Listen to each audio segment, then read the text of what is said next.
هنا المكان اللي قضى فيه اسماعيل ياسين آخر أيامه، في عمارة رقم 138 في شارع 26 يوليو في قلب منطقة الزبالة جنب صية الصاوي. تعال نكتشف المكان مع بعض كده من بره.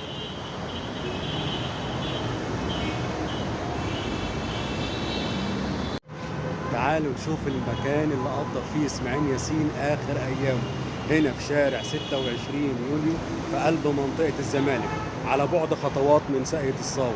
هنا المكان اللي قضى فيه اسماعيل ياسين آخر أيامه. يلا بينا نشوف المكان.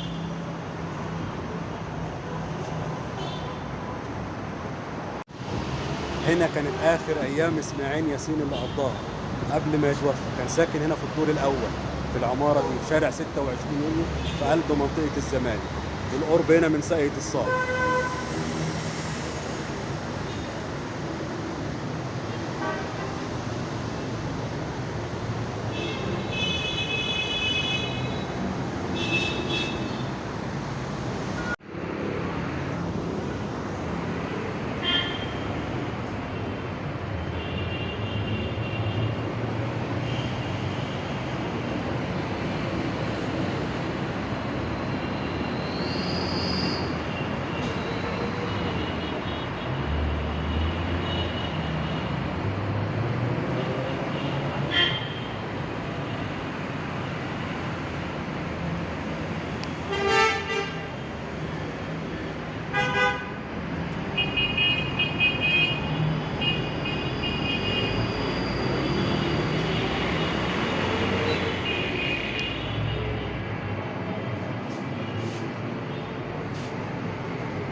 الفنان اسماعيل ياسين هرب من منطقة السويس من أبوه، كان غفران يعني كان.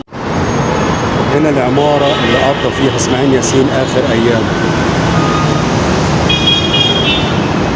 قلب منطقة الزمالك شارع 26 يوليو. العمارة اللي شهدت عليها آخر أيام الفنان الكبير اسماعيل ياسين.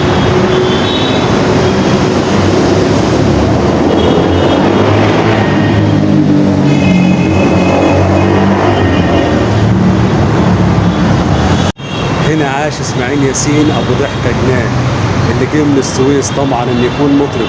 طبعا شاءت الاقدار انه ما يكونش مطرب ويكون ممثل ويتحفنا بفنه ويكون هو كوميديان مصري الاول. جه مصر هنا واتولد سنه 1900.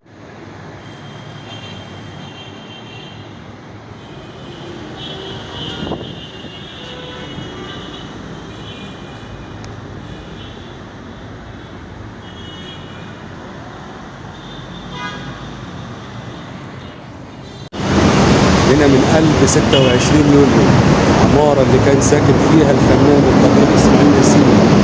جه من السويس سنة 1912 من قلب منطقة الزمالك هنا في شارع 26 يوليو رقم 138 قدام بيت اللي عاش فيه الفنان اسماعيل ياسين مواليد 1912.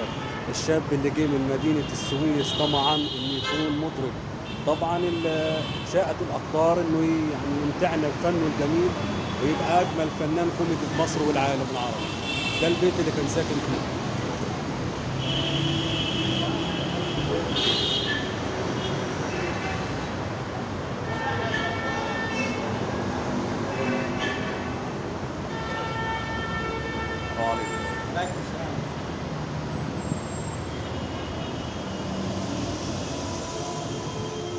ده الاسانسير اللي كان بيطلع منه اسماعيل ياسين. الدور بتاعه هو كان ساكن في الدور الارضي. عاش هنا اخر ايامه لحد اخر يوم وفاته. الفنان الجميل اللي امتعنا طول عمره ابو ضحكه جنان الفنان القدير اسماعيل ياسين جه من مدينه السويس طمعا انه يكون مطرب، لكن شاءت الاقدار انه يخش التمثيل ويبقى الفنان العالمي الفنان القدير اسماعيل ياسين.